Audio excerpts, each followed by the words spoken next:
तो हेलो दोस्तों, कैसे हैं आप लोग। उम्मीद करता हूँ आप लोग बहुत अच्छे होंगे। आज जो मैं आपके सामने कहानी लेके आने वाला हूँ, 3 दोस्तों की कहानी है। 3 दोस्त बहुत अच्छे दोस्त हैं, स्कूल टाइम से, कॉलेज, फिर जॉब। अब ये जो दोस्त हैं ना, मतलब इनकी फैमिलीज़ भी बहुत आपस में अटैच हैं। बचपन से दोस्त हैं तो अटैच ही होगी। होता क्या है कि ये जो फैमिलीज़ हैं, ये बहुत स्टैंडर्ड फैमिलीज़ हैं, अच्छी फैमिलीज़ हैं, अच्छे पैसे वाले लोग हैं, तीनों के तीनों। ये जो तीनों लड़के हैं ना, इनकी फैमिली के, पहले मैं आपको इनके नाम बता रहा हूँ। अजय, सुनील और रमेश। ये कहानी सेट है 90s पे, 1980 की कहानी है। और उस समय आपको पता है फ़ोन तो होते ही नहीं थे, और ये मैप्स वगैरह देखने का भी कुछ नहीं होता था। लोगों से पूछ के ही हम सबको सब कुछ बताते थे कि यहाँ जाना है, वहाँ जाना है। अब ये तीनों ना एक चीज़ प्लान करते हैं कि यार हमें ना इंडिया घूमना चाहिए। तो हमें अपने घर वालों से पैसे नहीं मांगने फर्स्ट, दूसरा हमें इंडिया घूमना है, और तीसरा हमें इंडिया घूमने के लिए एक गाड़ी की ज़रूरत है, एक वैन की ज़रूरत है हमें। उस समय वैन ही एक अच्छी गाड़ी थी। तो ये जॉब करते हैं, अपने घर वालों को बताते हैं, इनका रीयूनियन होता है, इनके घर वाले, इनके फैमिलीज़ वाले सारे आते हैं। अब ये इनके फैमिली वाले बैठते हैं और कहते हैं कि तुम जॉब क्यों करना चाहते हो, जब तुम्हारे पास, तुम्हारे तीनों फैमिलीज़ के पास अपना अपनी दुकानें हैं, अपना अपना काम है, तुम क्यों जॉब करना चाहते हो। कहते कि हम बिज़नेस करेंगे आपके साथ दुकान पे आके बैठेंगे तो हम आपसे पैसे नहीं मांग सकते, हमें शर्म आएगी आपसे पैसे मांगने में। हम जॉब करेंगे और हम 6 महीने जॉब करने के बाद हम 7वें महीने एक गाड़ी खरीदना चाहते हैं, एक वैन खरीदना चाहते हैं, उसको खुद से मॉडिफाई करना चाहते हैं, उसके अंदर गैस, टीवी, फ्रिज, ये सब कुछ इंस्टॉल करके एक हम इंडिया घूमना चाहते हैं उस वैन से। चलो जी, इसके अब तीनों फैमिली कहते हैं कि चलो बहुत अच्छी बात है, तुम अपने पैरों पे खड़ा होना चाहते हो, और बाकी जो तुमने सोचा है वो अच्छा सोचा है। और अब ये तीनों जॉब करते हैं 6 महीने। अभी पूरे 6 महीने जॉब करते हैं, और 7वें महीने में ये तीनों दोस्त मिलते हैं और डिसाइड करते हैं कि यार छुट्टी देते हैं और अब गाड़ी ढूंढते हैं। 7वां महीना, इनके पास अब पैसे अच्छे खासे इकट्ठे हो गए थे। इन्होंने इसके बीच में कहीं किसी घर वाले से पैसे लिए नहीं थे। और अगर सोचो, ये उस वक्त 20,000 की जॉब पे थे, तो ये 2,000 रुपये अपने पास रखते थे जेब खर्चे के, बाकी ये सेविंग में अपने डाल देते थे। इनको गाड़ी ढूंढते हुए पूरा 1 महीना बेकार हो जाता है, पर इनको कोई गाड़ी नहीं मिलती। और पंजाब में एक जगह है जहाँ पे गाड़ियों का मेला लगता है। इनको कोई बताता है, इनके ऑफिस का कोई बंदा, कि यार तुम पंजाब जाओ, वहाँ पे गाड़ियों का मेला लगता है। बट ये जब जाते हैं, ट्रेन पकड़ते हैं, पंजाब जाते हैं, इनको वहाँ जाके ट्रक, छोटे टेम्पू या ये सब कुछ का मेला दिखता है, उसमें कोई गाड़ी नहीं होती। हताश होकर ये वापस आ जाते हैं और अपने घर वालों कहते हैं कि हम पे इतना लालच है कि हम गाड़ी नहीं ढूंढ पा रहे हैं। अब ये जॉब पे तो जाते हैं, पर अब इन जॉब पे जाने का मन नहीं करता। अभी तक कुछ भी इनके साथ भूत वाला सीन नहीं हुआ है, बट आगे कुछ टाइम के बाद इनके साथ इतना डरावना सीन होता है, मैं बताता हूँ आपको। अब ना ये जो लोग हैं, ये इनको एक गाड़ी मिलती है। रमेश, सुनील और अजय और रमेश का जो ऑफिस है वो लगभग पास में है। सुनील का ऑफिस थोड़ा दूर है। अब सुनील बताता है कि मेरे ऑफिस के नीचे या कुछ दूर पे एक वैन खड़ी हुई है, तुम दोनों आओ एक बार और देखो क्या वो ठीक है कि नहीं। अब ये तीनों मिलते हैं शाम में, वैन को देखते हैं। अब वैन के ऊपर धूल मिट्टी, पत्ते, ये सब पड़े हुए हैं। मतलब ऐसा लगता है कि बहुत टाइम से ये गाड़ी यूज़ हुई नहीं। अब जो इसका ओनर होता है अंदर, उससे बात करते हैं, कहते हैं कि हाँ हमारे पास बहुत सारी गाड़ियाँ हैं। कहते हैं हमें ये जो बाहर खड़ी है ना वैन, ये चाहिए। कहते हैं आप डब्बा, ये तो बिल्कुल डब्बा है, ये तो चलेगी भी नहीं और इसके अंदर बहुत पैसे खर्च होंगे। तो ये कहते हैं कि कोई बात नहीं, हमें चाहिए ये वैन ही, और उसको ठीक कराने में जो पैसे लगेंगे आप हमें वो बताओ। जितना पैसा इन लोगों ने सेव किया था उसके आधे से कम पैसों में इनको गाड़ी मिल रही थी, गाड़ी ठीक होके मिल रही थी, और आधे से कम पैसों में मिल रही थी। वे तीनों बहुत खुश कि भैया गाड़ी मिल गई। गाड़ी को ठीक कराते हैं, उसका इंजन के अंदर नए नए पार्ट्स डालते हैं और अपने तरीके से उसको एक मॉडिफिकेशन करके और अपने घर वालों को बोलते हैं कि आज 18 तारीख है और हम 21 तारीख को निकल रहे हैं। तीनों अपने ऑफिस में रिज़ाइन देते हैं और हर बॉस इनका पूछता है कि क्यों तुम्हें रिज़ाइन देना है। तो कहते हैं कि हम छुट्टी पे जा रहे हैं। और तो कितने दिन की छुट्टी पे जा रहे हो? कहते हैं कि हम 6-7 महीने की छुट्टी पे जा रहे हैं और पता नहीं हम आएंगे कि नहीं, हमारा टाइम नहीं पता। कभी कभी आप जब ऐसा बोलते हो ना कि हम आएंगे कि नहीं आएंगे, तो कोई सुन लेता है आपकी बात। होता यही है, ये तीनों निकल जाते हैं अपनी गाड़ी को पैक करके, अपनी गाड़ी के अंदर सामान पैक करके तीनों निकल जाते हैं और मज़ा एक बहुत मज़े लेके जाते हैं। और इनका अभी 1-1.5 महीना ये बहुत अच्छे से घूमते हैं। ये दूसरे महीने तीसरे महीने के बीच में कहीं गोवा के आसपास होते हैं और वहाँ पे फ़न करके मज़े करके वहाँ से रात को, अब जब ये वहाँ से निकलते हैं तो इनको एक फ्लाईओवर मिलता है लंबा सा बड़ा सा। ये पार करके नीचे देखते हैं कि एक गांव है और वहाँ पे मेला लग रहा है। अब इनको ना भूख भी लगी हुई होती है थोड़ी सी, तो ये सोचते हैं चलो आज यहीं स्टे करते हैं। इस बीच में 2 महीने 3 महीने जितने भी इनको ट्रैवलिंग करते हुए टाइम हो गया, इन्होंने कहीं पे भी कोई भी होटल नहीं लिया। पेड़ जहाँ दिखता है, जहाँ भी इनको अच्छा लगता है, ये वहाँ अपनी गाड़ी रोकते हैं, टेंट लगाते हैं, सामने टेबल लगाते हैं और ये सब कुछ करके ये अपना यहीं पे सोते हैं। होटल नहीं लिया मैंने, होटल के ऊपर 1 भी रुपया खर्च नहीं किया। अब क्या होता है कि ये जो लोग हैं ना, उस मेले को देख के इतना आकर्षित हो जाते हैं, ये नीचे गाड़ी लेते हैं और गांव की तरफ गाड़ी मोड़ देते हैं।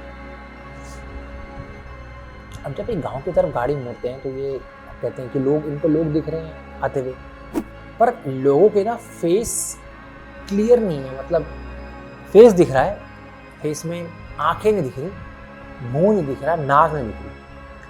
आदमी दिख रहा है, कपड़े पहने हुए हैं, औरतें शॉपिंग कर रही हैं, बूढ़े लोग चल रहे हैं, बच्चे घूम रहे हैं और मज़े कर रहे हैं, बट किसी का भी फेस इतना विजिबल नहीं है। और पर तीनों की आंखें एकदम सही हैं। और मैं बताऊं कि ये 100 मीटर 200 मीटर की दूरी पे रहा होगा, इतना आराम से कोई बंदा देख लेता है, बट ये लोगों को वो बंदों के फेस क्लियर नहीं दिख रहे। अब ये चीज़ तीनों को ही लगी, बट तीनों ने आपस में डिस्कस नहीं की। अभी गाड़ी रोकते हैं तो एक आदमी आता है और नॉक करता है और प्यार से बोलता है कि आप अपनी गाड़ी थोड़ा आगे ले लो, लोग आ रहे हैं। अच्छा हाँ ठीक है भाई, मैं लेते हैं। ये डालते हैं, क्लच छोड़ते हैं और इससे पैर रख के ये गाड़ी को आगे करते हैं।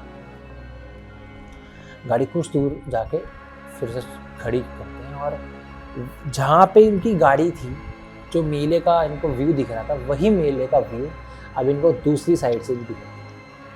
अरे भाई ये क्या सीन है? वो झूला, वही पेड़, वही लोग और वैसे ही सब तंबू वंबू लगे हुए। इतने में ये बात करो तो फिर से बूढ़ा आदमी आता है। वो बूढ़ा आदमी कह रहा है, वही फिर से वही आदमी आता है और गेट खटखटाता है। कहता है कि प्लीज़ आप थोड़ी गाड़ी खड़ी कर लेंगे साइड में।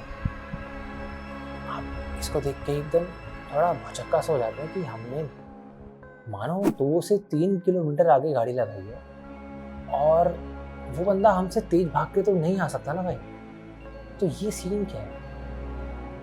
फिर से कहता है, अरे सुनाई दे रहा है, गाड़ी थोड़ी आगे लगा लो, लोगों को निकलने में तकलीफ हो रही है। गाड़ी और आगे चलाते हैं। अब कहते हैं गाड़ी ना हम गांव के थोड़ा बाहर लगा दें। मेला और गांव का जो बाहरी है वो 10-8 किलोमीटर की दूरी पे है कुछ। ये 10-8 किलोमीटर बाहर आ गए। गाड़ी जैसी रोकते हैं, इनको फिर शीशे पे नॉक। भाई साहब गाड़ी कहीं और लगा लो। अरे पागल हो गए तुम, हम जितने दूर आ गए। ये फिर से पीछे देखते हैं, वही व्यू है, वही वो आदमी है, वही बच्चे हैं, वही तंबू है, हर चीज सेम। कहते यार हमने गाड़ी चलाई थी भाई, हम आए हैं यार, हमें पता है। इतने में ना उस आदमी की ना हंसने की आवाज इनको गाड़ी में सुनाई दी। 2 लोग तो आगे बैठ सकते हैं पर एक तो पीछे बैठेगा। ये ऐसे मुंह निकाल के दोनों हाथ चेयर पे रख के बैठा हुआ था और आगे का शीशे में सब कुछ दिख रहा था। इतने में पीछे का गेट खुलता है।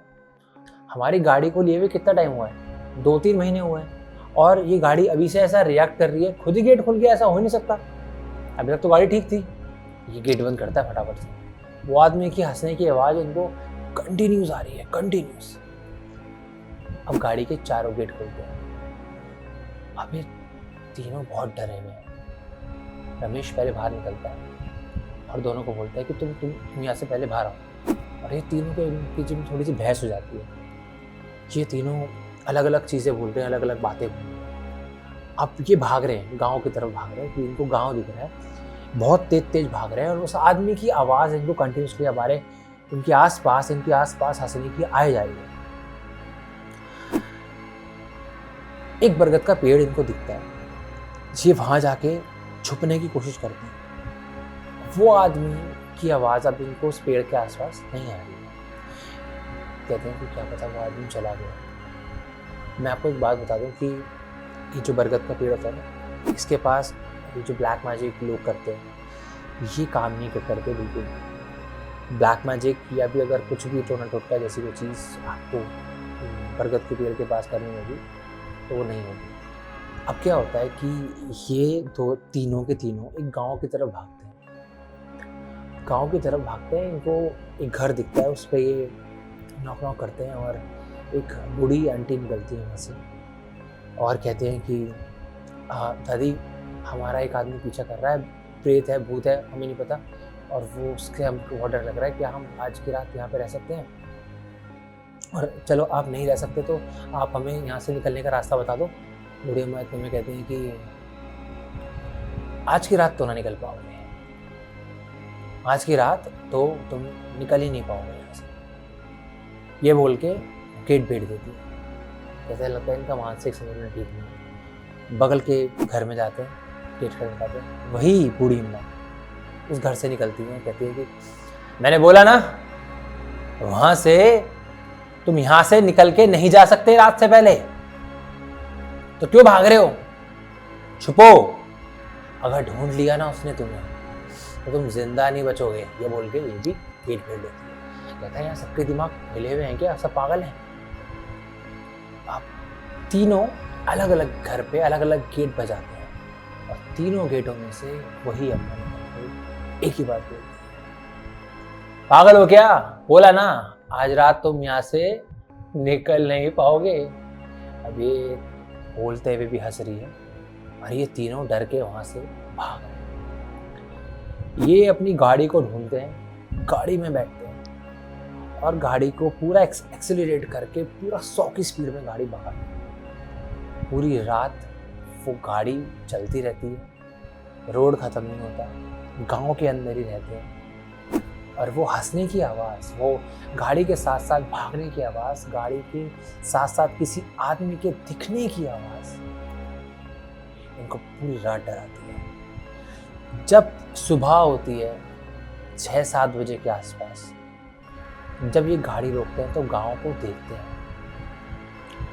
गांव में कूड़े का ढेर लगा हुआ है बहुत बड़ा। अगर मेला लगा होता रात में, या चलो रात को मेला सिमट भी गया तो वहाँ पे कुछ तो अभी भी झूले या ऐसा कुछ एक रात में तो नहीं जाता था। वहाँ पे सिर्फ एक बड़ा कूड़े का ढेर था। उस कूड़े के ढेर के पीछे एक कच्चा कब्रिस्तान बना रखा था। और ये जब इन्होंने देखा ना, कहते हैं कि हमें उसके बाद से खैर ऐसा एक्सपीरियंस नहीं हुआ, बट वो हमारी ज़िंदगी का एक ऐसा एक्सपीरियंस था कि जिससे हम आज तक डरते हैं। और ये जो यात्रा करने गए थे पूरे भारत की, ये उस यात्रा के बाद तीनों अपने घर आए। इन तीनों की फैमिली ने एक दूसरे से बात की। किसी पंडित जी ने इनका उतारा करते हैं, क्योंकि इनको घर पे आने के बाद भी वो विजुअल्स अपने सपने में देख रहे थे। ये सोते सोते रात में उठ जाते थे। इनको अपने कमरे में कुछ बच्चे, बूढ़े, औरतें, ये सब फील होता था। शक्ल उनकी भी नहीं दिखती थी। इनका उतारा हुआ 1 से 1.5 महीना लगा इनको ठीक होने में, और आज ये अपने शॉप पर है, अपने बिजनेस को संभाल रहे हैं। तो दोस्तों आज की कहानी इतनी थी। मिलते हैं अगली कहानी में। जब तक के लिए सुरक्षित रहें, सेफ रहें, ऐसी चीज़ों से जितना दूर रहेंगे उतना आपके लिए अच्छा है। मिलते हैं अगली कहानी में। जब तक के लिए गुड बाय।